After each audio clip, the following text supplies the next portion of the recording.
चलो दोस्तों, आज की कहानी है एक समझदार बेटी की। एक समझदार बेटी अपने माता पिता के रिश्ते को टूटने से कैसे बचाती है। तो कहानी के लास्ट तक बने रहे कि पापा का पर स्त्री के प्रति आकर्षण का कारण कई हम लोग तो नहीं है।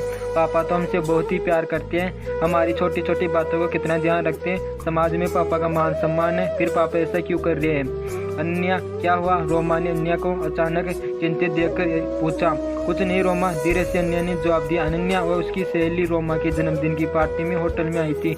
वही अनन्या ने अपने पापा को एक खूबसूरत महिला के साथ देखा। उन दोनों के आपसी व्यवहार को देखकर उसे महसूस हुआ कि महिला उसके पापा के बहुत ही करीब है। होटल में हल्की रोशनी और उसकी बहुत सारी सहेलियों की भीड़ होने के कारण उसके पापा को अनन्या के बारे में पता नहीं था कि अनन्या यहाँ पर है। पार्टी चल रही थी, पर हमेशा पार्टी में चहकने वाली अनन्या का मन पार्टी में नहीं लग रहा था।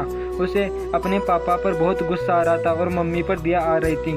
पहले उसे लगा कि शायद ये भ्रम है, पर इन दिनों वो पापा के व्यवहार और दिनचर्या में काफ़ी बदलाव देखकर ही थी। अब वे घर देरी से आते हैं, पहले जैसे खींचते या झुलझुलाते भी नहीं है। कहीं इसका कारण ये महिला तो नहीं है। अनन्या को अपने पापा पर बहुत गुस्सा आ रहा था।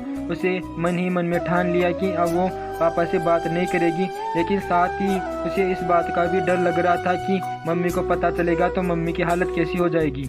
मम्मी पापा में दूरियां बढ़ जाएगी। कई पापा ने उसी स्त्री के साथ शादी कर ली तो उन्हें छोड़ ही देंगे। वे लोगों के सामने बेचारे बन जाएंगे। सोते सोते उसे चक्कर सा आने लगा। पार्टी के खत्म होते ही वो सीधे घर गई और कमरे में जाकर सो गई।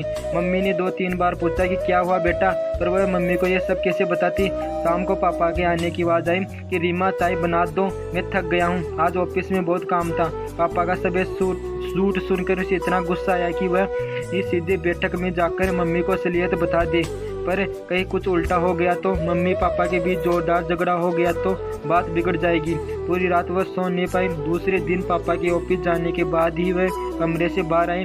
रोज की तरह मम्मी फोन पर मशगूल थी, मतलब मौज मस्ती से बातें कर रही थी। अब क्या आधे घंटे तक मौसी से बातें कर रही थी। पूरी रात वह सो नहीं पाई। दूसरे दिन पापा के ऑफिस जाने के बाद ही वह कमरे से बाहर आई। रोज की तरह मम्मी फ़ोन पर मशगूल थी। सामने शायद मौसी थी।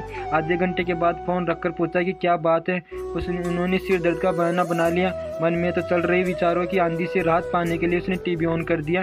टीवी सीरियल में वही पति पत्नी का झगड़ा आ रहा था। यूँ उसे यह सब देखना पसंद नहीं था, पर आज उसने चैनल नहीं बदला। मैंने तुम्हारे परिवार के लिए अपने आप को पूरी तरह से भुला दिया और तुम बाहर गुलछर्रे उड़ा रही हो। तुम सिर्फ अपने बच्चों, फोन और गृहस्थी में सिमट गए हो। अब मेरे लिए तुम्हारे पास समय ही कहाँ रह गया। पति आगे बिना कोई बहस किए घर से बाहर निकल गया और पत्नी पीछे बड़बड़ाती रही। उस सोच की दिशा बदल गई। पापा का पर स्त्री के प्रति आकर्षण का कारण कहीं हम लोग तो नहीं है। पापा तो हमसे बहुत प्यार करते हैं, हमारी छोटी छोटी बातों का कितना ख्याल रखते हैं। समाज में पापा का मान सम्मान, फिर पापा ऐसा क्यों कर रहे हैं। उसने फिर से सभी बातों को नए सिरे से सोचना शुरू किया। इतनी बड़ी हो जाने और कॉलेज जाने लगी, इसके बावजूद भी वो आज मम्मी के साथ सोती है। इस उम्र में भी खुद को छोटी बच्ची समझती है। छोटी छोटी ज़रूरतों के लिए, चाहे नहाने के कपड़े हो या फिर नूडल्स ही क्यों न खाना हो, मम्मी पर निर्भर रहती थी। उसकी देखा देखी छोटे भाई बहन भी करते थे और मम्मी पर निर्भर रहते थे। और वह भूल गई कि मम्मी पापा पति पत्नी भी है, उन दोनों को भी साथ में समय बिताना चाहिए। उसे याद नहीं है कि कभी मम्मी पापा अंतिम बार अकेले फिल्म या होटल गए। यहाँ तक कि दोनों की शादी की सालगिरह पर भी वे बच्चों के साथ होटल जाते हैं। मम्मी तो पूरी तरह से हाउसवाइफ और केवल मम्मी बनकर रह गई। पूरी ऊपर से मम्मी को कितने ही फ़ोन भी आते रहते हैं। यहाँ तक कि रविवार और छुट्टी के दिन भी फ़ोन के आने का सिलसिला बंद स्तूर जारी रहता है, फिर भी मम्मी को टाइम नहीं मिलता। उसे याद है कि एक दिन पापा ने मजाक में कहा था कि जब से फ़ोन आने लगे हैं तब से स्त्री मायके जाने की ज़रूरत कम ही पड़ती है। उस दिन पापा की बात पर सब कितना हंसे, लेकिन वो शायद पापा के अंतर्मन के केलेपेपन की व्यवस्था थी। अब उसे एक छोटी बड़ी बातें याद आ रही थी जिन्हें वो सामान्य समझती थी।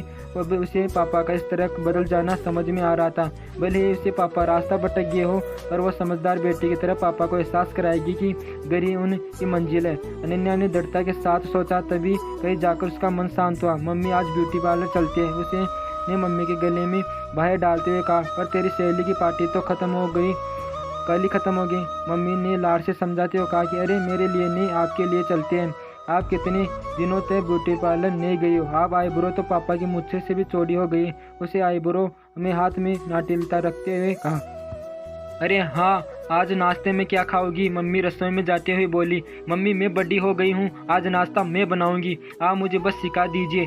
गैस चालू करते हुए अनन्या बोली। यह सुनकर उसकी माँ आश्चर्यचकित हो गई और उसने आज तक खुद रसोई में जाकर पानी तक नहीं पिया और आज खाना बनाने की बात कह रही है। तुम पढ़ाई करे, मैं खाना बनाती हूँ। नहीं मम्मी, आज ये सब अकेले करते करते कितना थक जाती हो। उसे मम्मी की तरफ प्यार भरी नज़र से देखते हुए कहा। छोटे छोटे काम अब वो खुद करने लगी ताकि मम्मी को समय पर आराम मिल सके। कितनी बार उसे मम्मी को रात को सोते समय ये कहते हुए सुना कि आज तो पूरे दिन काम करते करते मेरी कमर ही टूट गई। रात को पापा आए। पापा आज मेरे हाथ की गर्मा गर्म चाय पीजिए, पर हाँ कोई कमी मत निकालिए, उसने नाटकता से कहा। अरे मेरी बेटी बड़ी हो गई, पापा ने चाय हाथ में लेते हुए कहा। उसे लगा जैसे पापा मुंह से बड़ा शब्द कहते कहते गलानी महसूस कर रहे थे। रात को सोते समय उसने मम्मी से कहा, मम्मी आज मुझे कॉलेज का प्रोजेक्ट करना है, काफ़ी देर हो जाएगी, मैं छोटू के रूम में पढ़ती हूँ। उसने सारी किताबें भाई के रूम में ले जाते हुए कहा। रात को वह सो गई और रविवार था, सब बैठे थे। अचानक फ़ोन की घंटी बजी। अनन्या ने लपक कर फ़ोन उठाया। अरे मौसी कैसी है? मम्मी अभी रसोई में व्यस्त है, कोई खास काम था क्या? उसे बहाना बनाते हुए फ़ोन रख दिया। मम्मी ने उसे गुस्से में घूरा, पर पापा हल्के से मुस्कुरा दिए। एक दिन मम्मी का जन्मदिन था। पापा ने शाम को होटल में डिनर का कार्यक्रम रखा। तय हुआ शाम को घर पर केक काट कर रात को होटल चलेंगे। केक काटने के बाद शाम को जाने का समय हो रहा था। पापा सबको जल्दी तैयार होने के लिए कह रहे थे। मम्मी मेरे पेट में तेज दर्द हो रहा है, सुबह कैंटीन में खाने के कारण शायद ऐसा हुआ हो। अनन्या ने कहराते हुए कहा। चलो बेटा डॉक्टर को बताते हैं। पापा ने चिंतित होकर कहा। नहीं पापा, पेन किलर ले लेती हूँ, आप और मम्मी डिनर पर चले जाओ, छोटू है ना मेरा ध्यान रखने के लिए, उसे दर्द का नाटक करते हुए कहा। मम्मी पापा उसे छोड़कर जाने को तैयार नहीं हो रहे थे, पर उसने अपनी कसम देकर दोनों को भेज दिया।